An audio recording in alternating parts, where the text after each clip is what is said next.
नमस्कार दोस्तों, आपका इस वीडियो में स्वागत है। जैसा कि आप लोग स्क्रीन पे देख रहे हैं कि 5 और भाषाओं को मिली शास्त्रीय भाषा का दर्जा। मोदी सरकार ने बड़ा फैसला लेते हुए कहा कि 5 और अन्य भाषाओं को शास्त्रीय भाषा के रूप में मिलेगी मंजूरी। ओके, और वे भाषाएं कौन-कौन से हैं? मोदी सरकार का बड़ा फैसला, मराठी, पाली, प्राकृत, असमिया और बंगाली को शास्त्रीय भाषा के रूप में मिली मंजूरी। ओके, मुख्य बातें में क्या है? केंद्र सरकार ने गुरुवार को कैबिनेट बैठक में मराठी, पाली, प्राकृत, असमिया, बंगाली को शास्त्रीय भाषा के रूप में मान्यता दे दी है। और सरकार के इस फैसले के बाद शास्त्रीय भाषा की संख्या जो है वो बढ़कर 6 से बढ़कर 11 हो गई है। अब भारत में 11 शास्त्रीय भाषाएं हो गई हैं। ओके, पहले 6 थी और अब 5 जो नए जुड़े हैं उसके तहत अब टोटल 11 शास्त्रीय भाषाएं हो गई हैं। ओके, और शास्त्रीय भाषा से जुड़े नियम जो 2004 में बनाए गए थे। ये मुख्य बातें में आ गई। ओके, उसके बाद आएगा क्षेत्रीय भाषाओं पर मोदी सरकार ने बड़ा फैसला लेते हुए 5 और भाषाओं को शास्त्रीय भाषा के रूप में मंजूरी दी है। मोदी सरकार ने मराठी, पाली, प्राकृत, असमिया और बंगाली को शास्त्रीय भाषा के रूप में स्वीकृति दे दी है। शास्त्रीय दर्जा प्रदान करने से बोलने वालों की भाषाई पहचान जो मजबूत होगी तथा राष्ट्रीय और वैश्विक संस्कृति में उनकी भाषा के योगदान पर गर्व बढ़ेगा। क्या है शास्त्रीय भाषा? शास्त्रीय भाषा क्या है? भारत सरकार ने 12 अक्टूबर 2004 को शास्त्रीय भाषा के रूप में भाषाओं की एक नई श्रेणी बनाने का निर्णय लिया, जिसके तहत तमिल को शास्त्रीय भाषा घोषित किया गया। तमिल को जो है 2004 में शास्त्रीय भाषा घोषित किया गया था 2004 में। ओके, तथा उसके बाद संस्कृत को जो है 2005 में शास्त्रीय भाषा घोषित किया गया था।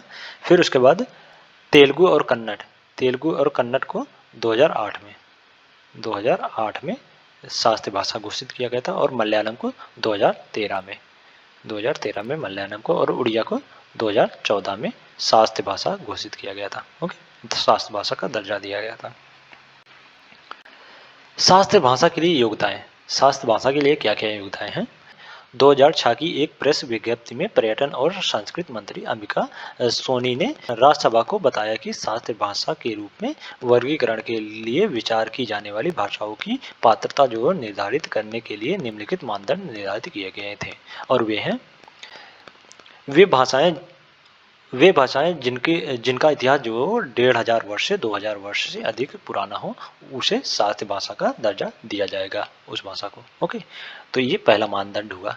और दूसरा मानदंड किया था कि प्राचीन साहित्य या ग्रंथ का एक समूह जिसे बोलने वालों की पीढ़ियों द्वारा एक मूल्यवान विरासत माना जाता हो, उसे शास्त्रीय भाषा दिया जाएगा। ओके, शास्त्रीय भाषा का दर्जा दिया जाएगा। तो इस प्रकार ये दूसरा मानदंड हो गया। ओके, और साहित्यिक परंपरा मूल होनी चाहिए और किसी अन्य भाषण समुदाय से उधार नहीं ली गई होनी चाहिए। तो इस प्रकार इन तीनों मानदंडों के आधार पर किसी भाषा को शास्त्रीय भाषा का दर्जा दिया जाएगा। ओके, यह संस्कृत मंत्रालय ने 2006 में कहा, ये मानदंड निर्धारित किया था। ओके, उसके बाद भारत में कौन कौन सी शास्त्रीय भाषाएं हैं ये देख लेते हैं। केंद्रीय मंत्री अश्विनी वैष्णव ने सरकार के इस फैसले की जानकारी देते हुए कहा कि पीएम मोदी ने हमेशा भारतीय भाषाओं पर ध्यान केंद्रित किया है। आज 5 भाषाओं मराठी, पाली, प्राकृत, असमिया और बंगाली को शास्त्रीय भाषा के रूप में मंजूरी दी गई है। अब तक तमिल, संस्कृत, तेलुगु, कन्नड़, मलयालम और उड़िया अधिसूचित शास्त्रीय भाषाएं थीं। ओके, अब सरकार जो शास्त्रीय भाषाओं के संरक्षण और संवर्धन तथा इन भाषाओं की समृद्धि विरासत को संरक्षित करने के लिए कई कदम उठा रही है। शास्त्रीय भाषाओं के लिए मिले थे प्रस्ताव। शास्त्रीय भाषाओं के लिए मिले थे प्रस्ताव। सरकार ने कहा कि शास्त्रीय भाषाएं जो भारत की प्राचीन सांस्कृतिक विरासत की संरक्षक के रूप में काम करती हैं तथा प्रत्येक समुदाय के ऐतिहासिक और सांस्कृतिक सार को प्रस्तुत करती हैं। एक सरकारी बयान में कहा गया है कि 2013 में महाराष्ट्र सरकार की ओर से एक प्रस्ताव प्राप्त हुआ था, जिसमें मराठी को शास्त्रीय भाषा का दर्जा देने का अनुरोध किया गया था। इस प्रस्ताव को भाषा विज्ञान विशेषज्ञ समिति एलआईसी को भेज दिया गया था। एलआईसी यानी भाषा विज्ञान विशेषज्ञ समिति ने शास्त्रीय भाषा के लिए मराठी की सिफारिश की। बयान में कहा गया कि इस बीच बिहार, असम और पश्चिम बंगाल से भी पाली प्राकृतिक असमिया और बंगला को शास्त्रीय भाषा का दर्जा देने का प्रस्ताव प्रस्तुत किया गया था। ओके, तो इस बार शास्त्रीय भाषा की संख्या जो है अब भारत में बढ़कर टोटल 11 हो गई हैं, 11 शास्त्रीय भाषाएं हो गई हैं। और जो नए जुड़े हैं वो है मराठी, मराठी पाली, मराठी पाली प्राकृतिक, मराठी पाली प्राकृतिक, मराठी पाली प्राकृतिक असमिया,